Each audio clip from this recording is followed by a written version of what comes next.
Good morning, students. So today we are going to study some important bond characteristics.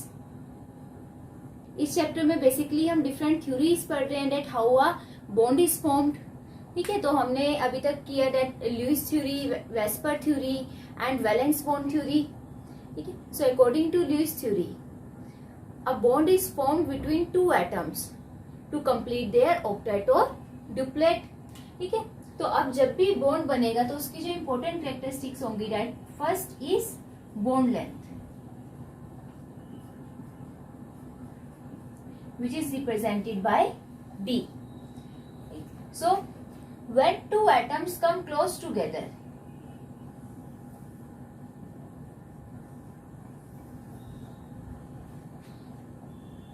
जब भी दो atoms आपस में क्लोज आएंगे then attraction between the two atoms taking place.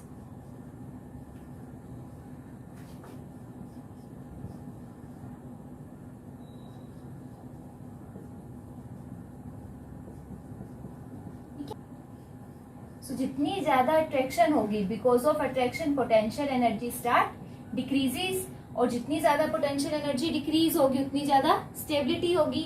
But अब जैसे अब दो एलिमेंट्स जब आपस में एक दूसरे के क्लोज आके बॉन्ड बनाएंगे, ठीक है, पोटेंशियल एनर्जी डिक्रीज कर रही है, बट अगर वो एक पर्टिकुलर डिस्टेंस से और ज्यादा आप उन्हें क्लोज करते हैं, ठीक है, एक पर्टिकुलर डिस्टेंस के बाद जब वो फर्दर और क्लोज आएंगे then according to valence bond theory when two atoms come close together then there are two forces apply between them. First is forces of attraction and another one is forces of repulsion. तो एक particular distance तक तो forces of attraction repulsive forces से ज्यादा होंगी,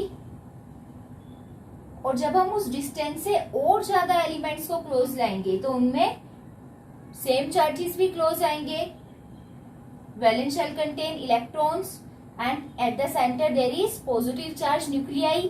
So because of the closeness of same charges, forces of repulsion become greater than the forces of attraction. तो एक particular distance के बाद further forces of repulsion attractive forces से ज्यादा हो जाएंगी. ठीक है, तो उस पर्टिकुलर डिस्टेंस के बाद फर्दर फिर से स्टेबिलिटी डिक्रीज होना शुरू करेगी. तो एक इक्विलिब्रियम डिस्टेंस जहां पे forces of attraction is greater than forces of repulsion. At that distance, stability of a compound become maximum. जब भी दो एटम्स आपस में क्लोज आएंगे तो एक पर्टिकुलर डिस्टेंस जहां पे फोर्सेस ऑफ अट्रैक्शन रिपल्शन से मैक्सिमम होगी, उस डिस्टेंस पे एक स्टेबल बॉन्ड फॉर्मेशन होगी, और उस डिस्टेंस को हम कहेंगे बॉन्ड लेंथ. सेंटर न्यूक्लियस के सेंटर के बीच में जितना भी डिस्टेंस आएगा that equilibrium distance is known as bond length. ठीक है, तो bond length कब बनेगा? bond length उस डिस्टेंस पे बनेगा where forces of attraction is greater than forces of repulsion. Is it clear? So bond length is the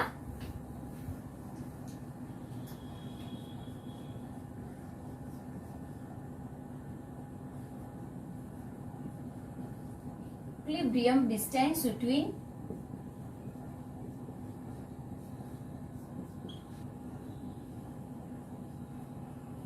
center of nuclei of two bonded atoms.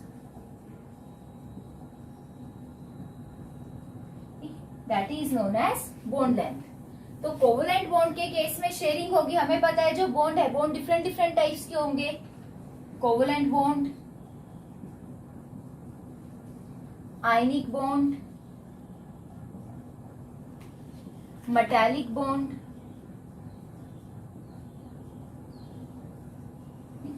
Covalent bond के case में there is sharing between two similar electronegative elements. ठीक है, size दोनों का almost same होगा. दो similar elements जब electrons की आपस में शेयरिंग करेंगे तब वहां पे जो बॉन्ड बनेगा that is known as covalent bond. तो दोनों का साइज ऑलमोस्ट सेम होगा, तो दोनों के सेंटर ऑफ न्यूक्लियाई में जो डिस्टेंस होगा that is known as bond length. In case of ionic bond, bond is formed by the complete transfer of electron from one atom to another. ठीक है, एक एटम से दूसरे एटम में जब इलेक्ट्रॉन का कंप्लीट ट्रांसफर होगा। कंप्लीट ट्रांसफर ऑफ इलेक्ट्रॉन से बनेगा तो there is formation of two ions, one is cation which is formed due to loss of electron and another one is anion which is formed due to gain of electron. And we already studied in our last unit that size of cation is always smaller than the size of anion. अब यहाँ पे दोनों ions का size different होगा, size different होगा तो जो so the distance between the center of nuclei of two ions are known as bond length of ionic bond. अब दोनों का साइज डिफरेंट है। अब हमने लास्ट यूनिट में एटॉमिक रेडियस का कंसेप्ट किया था। एटॉमिक रेडियस जनरली कोवलेंट और मेटालिक बॉन्ड के केस में, कोवलेंट और मेटालिक बॉन्ड दो सेम एटम्स के बीच में बनेंगे, दो सेम एटम्स के बीच में बनेंगे, दोनों का साइज सेम है। तो जब हम बॉन्ड लेंथ का हाफ करेंगे that is exactly equal to the radius of bond. But ionic compound के केस में दोनों आयंस का साइज डिफरेंस है तो bond length is equal to radius of cation plus radius of anion. ठीक है, बॉन्ड लेंथ हम ट्वाइस ऑफ रेडियस नहीं बोल सकते। Metallic bond is also found between two same atoms of a metal. ठीक है, मेटल के जो सेम एटम्स के बीच में बॉन्ड बनेंगे that is known as metallic bond. तो इसमें भी दोनों का साइज सेम होगा। So we can say that bond length is equal to twice of radius and the distance between the center of nuclei of two similar atoms is known as bond length. ठीक है, and bond length is represented by the unit picometer, Armstrong, nanometer etc. ठीक है, length है, length की unit में ही हम इसको represent करेंगे। एटम का साइज बहुत स्मॉल होगा तो बॉन्ड लेंथ हमारी स्मॉल आएगी तो हम इसको जनरली आर्मस्ट्रॉन्ग, पिकोमीटर, नैनोमीटर में एक्सप्लेन करेंगे। Angstrom is equal to 10⁻⁻10 metre, 1 picometre is equal to 10⁻⁻12 metre. Clear है ये? Now the factors affecting bond length.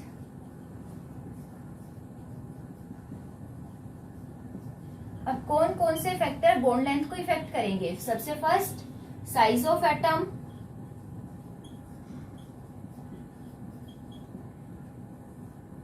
Size of atom. अब इसमें ऐसा जितना ज्यादा कोई मुश्किल कंसेप्ट नहीं है। वी नो अब जितना लार्ज साइज होगा एटम का साइज जितना लार्ज होगा, सेंटर ऑफ न्यूक्लियाई में डिस्टेंस उतना ही ज्यादा हाई होगा। जितना ज्यादा डिस्टेंस हाई होगा bond length increases.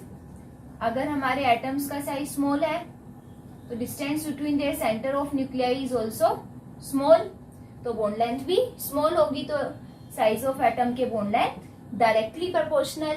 Larger is the size of atom, larger is the distance between their centre of nuclei.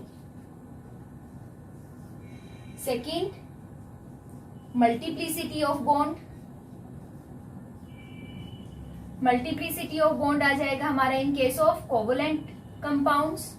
Covalent bond हमारे due to sharing of electron pair बनेंगे। तो अगर एक सिंगल इलेक्ट्रॉन पेयर की sharing हुई है तो single covalent bond. If two atom share two electron pair then there is double covalent bond. And if a covalent bond is formed by the sharing of 3 electron pair then there is formation of triple covalent bond. तो जितने ज्यादा electron pair की sharing होगी, electron cloud उतना ही ज्यादा sharing में जाएगा। जितना ज्यादा इलेक्ट्रॉन क्लाउड शेयरिंग में पार्टिसिपेट करेगा, distance between their centre of nuclei become smaller. ठीक है, तो सिंगल कोवलेंट बॉन्ड में बॉन्ड लेंथ हमेशा ज्यादा होगी as comparison to double, as comparison to triple covalent bond. ठीक है, जितना ज्यादा पोर्शन शेयरिंग में गया बॉन्ड लेंथ ऑटोमेटिकली डिक्रीज हो जाएगी। नेक्स्ट फैक्टर इज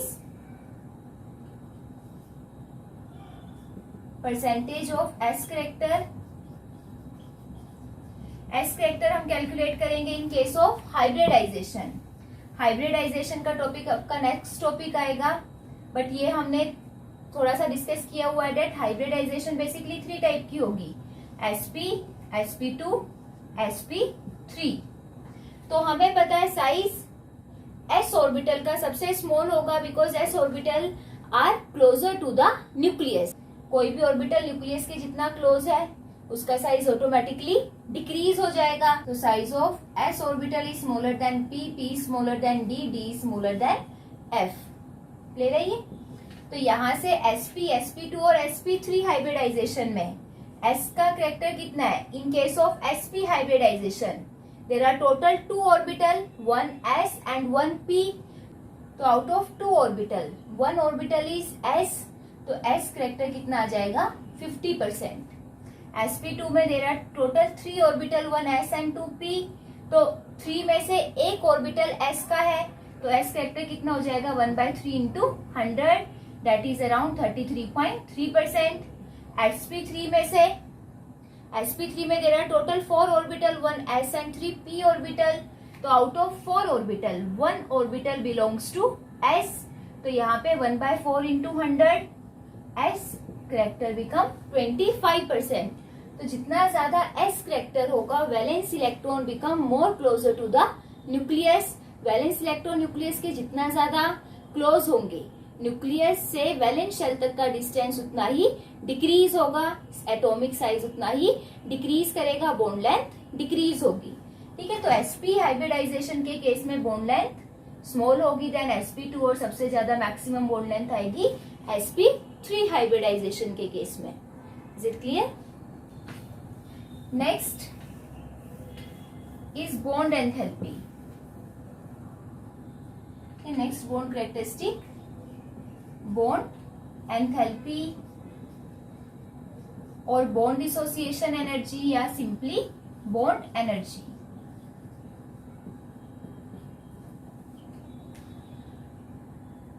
अब जब दो एलिमेंट्स के बीच में एक स्टेबल बॉन्ड बनेगा, तो अब अगर हम उस बॉन्ड को ब्रेक करेंगे, now the bond become stable, तो बॉन्ड ब्रेक करने के लिए कुछ ना कुछ अमाउंट ऑफ एनर्जी की रिक्वायरमेंट होगी। So the amount of energy required to break 1 mole of a bond. ठीक है, bond energy is for breaking 1 mole of a bond. ठीक है, क्वांटिटी फिक्स्ड है। ठीक है, that is known as bond enthalpy और bond energy. So bond enthalpy और bond energy is the amount of energy required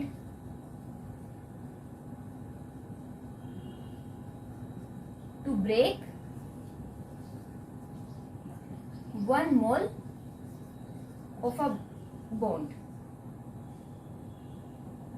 is known as bond dissociation energy or bond dissociation enthalpy और simply bond energy और bond enthalpy. Clear है? Unit इसको हम express करते हैं kilojoule per mole. Kilojoule is the amount of energy and mole because the amount of energy required to break 1 mole of a bond. Clear है?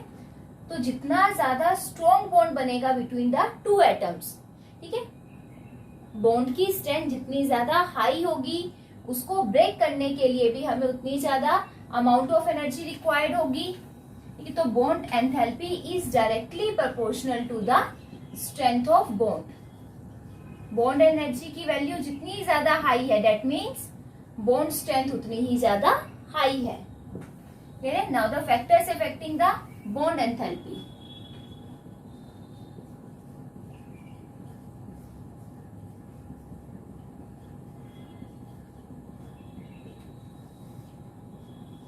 Factors, size of atom. Size of atom हमें पता है, atom का size bond length के directly proportional होगा। जितना large atomic size होगा, bond length उतनी ज्यादा आएगी। जितना ज्यादा बॉन्ड लेंथ आएगी, दैट मीन्स न्यूक्लियाई में डिस्टेंस उतना ही ज्यादा हाई है। जितना ज्यादा इंटरन्यूक्लियस डिस्टेंस है, न्यूक्लियस और वैलेंस इलेक्ट्रॉन के बीच में डिस्टेंस भी हाई होगा, तो इंटरेक्शन डिक्रीज हो जाएगी।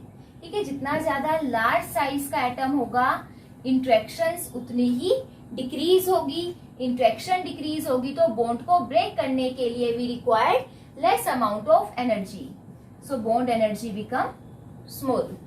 ठीक है, तो size of atom is directly proportional to bond length and inversely proportional to bond energy. Similarly multiplicity of bond,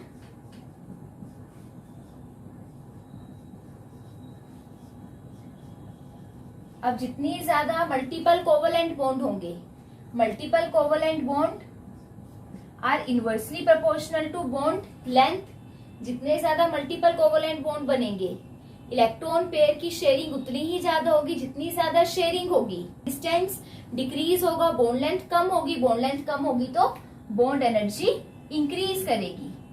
ठीक है, और वैसे भी सिंगल बॉन्ड, डबल बॉन्ड और ट्रिपल बॉन्ड, यहाँ पे एक सिंगल बॉन्ड है, सिंगल बॉन्ड को ब्रेक करने के लिए हमें एनर्जी कम देनी पड़ेगी।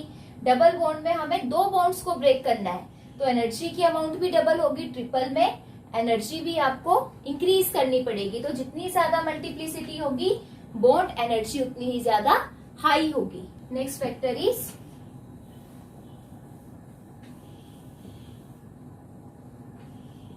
Presence of lone pair.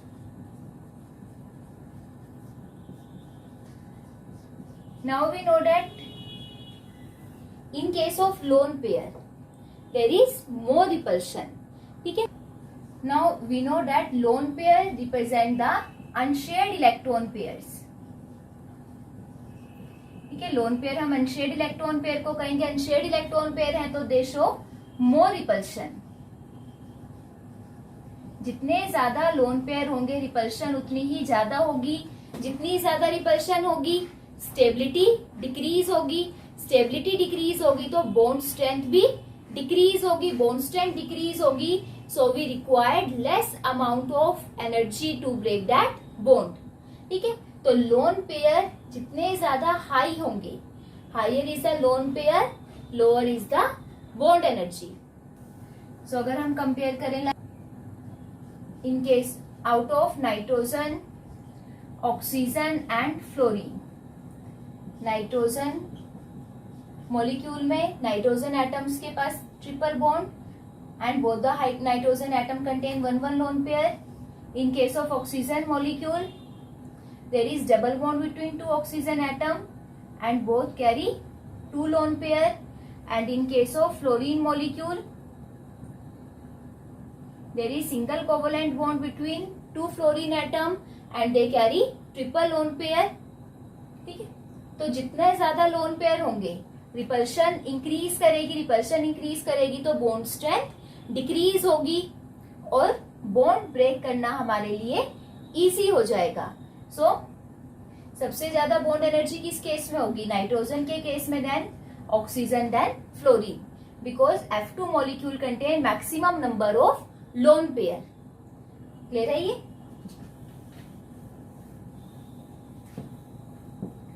Next characteristic is bond angle.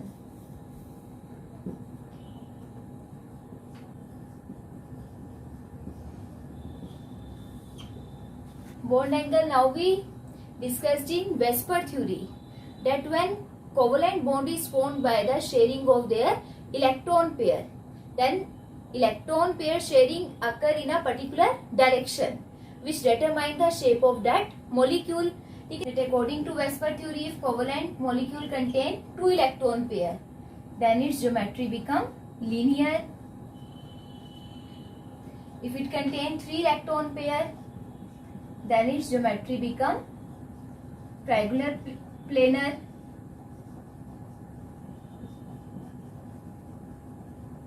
If it contain four electron pair, then its geometry become tetrahedral.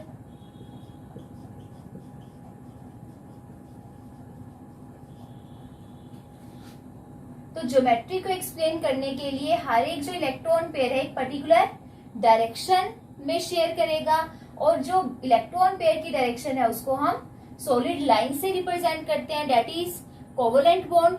ठीक है, तो अब जो लाइंस हमें बॉन्ड की डायरेक्शन को रिप्रेजेंट कर रही है, उन लाइंस के बीच में जो एंगल होगा that angle is known as bond angle. So यहाँ पे दो इलेक्ट्रॉन पेयर थे तो AB2 type shape 180। Structure is triangular planar, then angle between the two lines which represent the direction of bond is 120 degree. If geometry is tetrahedral, then angle between the lines is 109 degree 28 minute. Clear है? और ये bond angle कब है? When electron pair is equal to bond pair. ठीक है. अब जैसे जैसे इनमें लोन पेयर आएंगे, लोन पेयर की प्रेजेंस की वजह से फर्दर रिपल्शन इंक्रीज होगी and because of repulsion bond angle changes. ठीक है. रिपल्शन की वजह से जो ज्योमेट्री है, ज्योमेट्री चेंज हो जाएगी. Now the molecule give distorted geometry.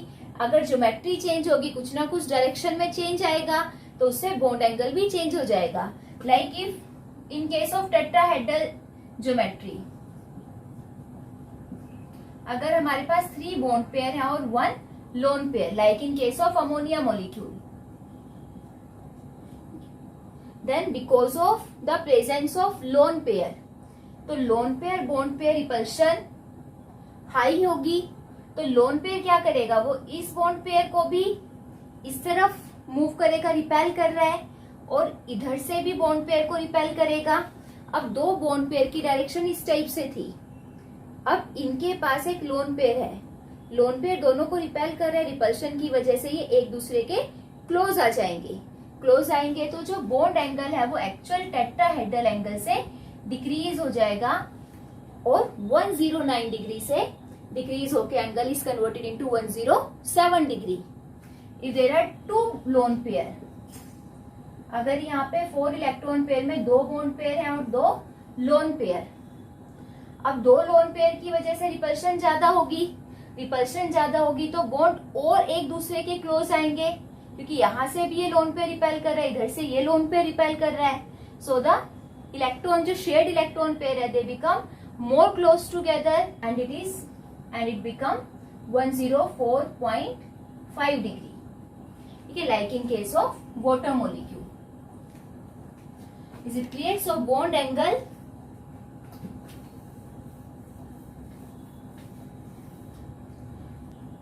so the bond angle is the angle between the lines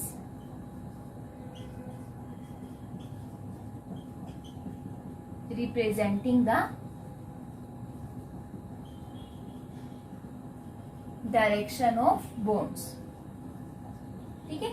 जो लाइंस बॉन्ड की डायरेक्शन को रिप्रेजेंट कर रही है, उसकी ज्योमेट्री एक्सप्लेन कर रही है, उन लाइंस के बीच में जो एंगल आएगा that is known as bond angle. और बॉन्ड एंगल बेसिकली डिपेंड करता है number of bond pair and lone pair पे. अब जितने ज्यादा लोन पेयर होंगे रिपल्शन उतनी ही ज्यादा होगी. रिपल्शन ज्यादा होगी तो जो ज्योमेट्री में जितना एंगल होना चाहिए उससे एंगल हमेशा कम होगा. Is it clear? Now next characteristic is bond order.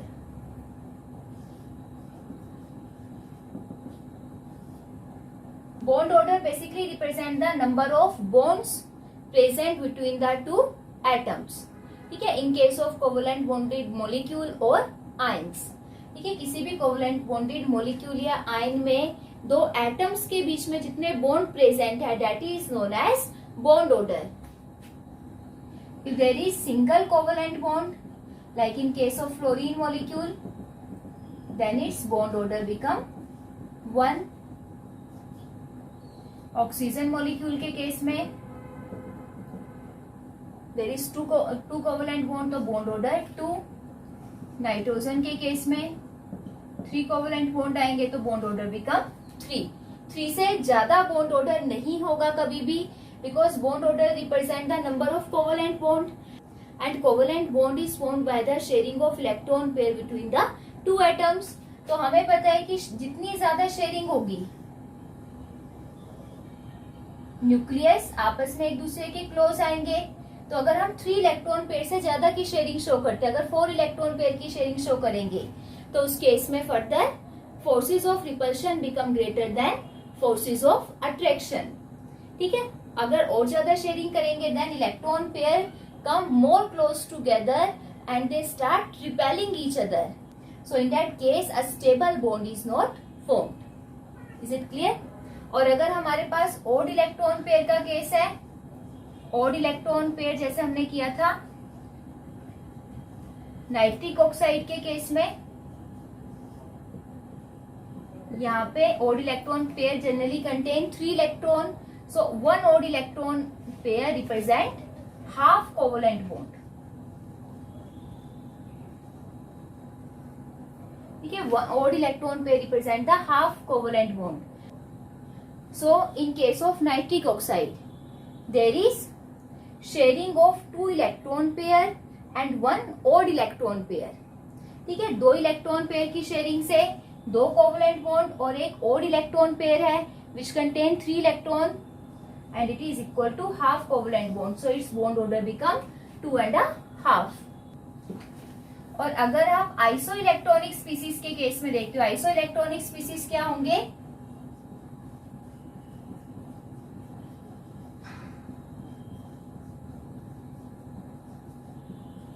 Iso electronic species which contain same number of electrons.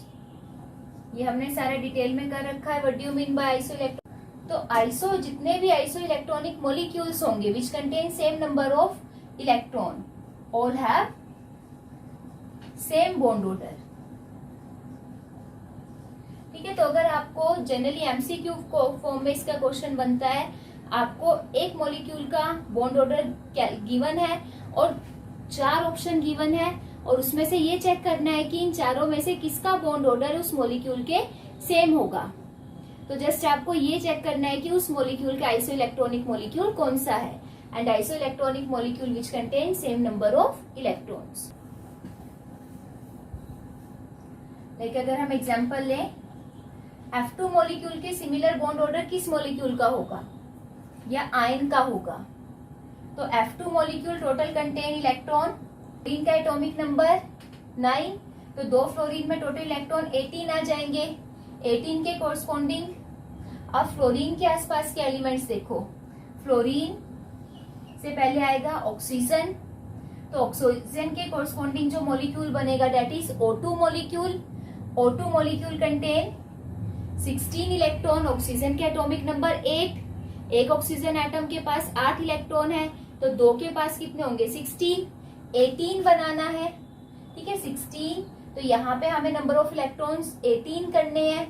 18 के लिए that means O2 molecule must gain 2 electrons. 2 electron gain करेगा, so it carry 2 negative charge. ठीक है, सो F2 molecule is isoelectronic with O2 negative and both have same bond order.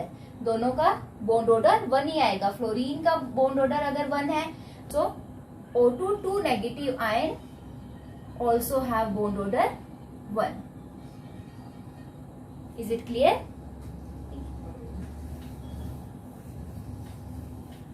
So these are the important bond characteristics.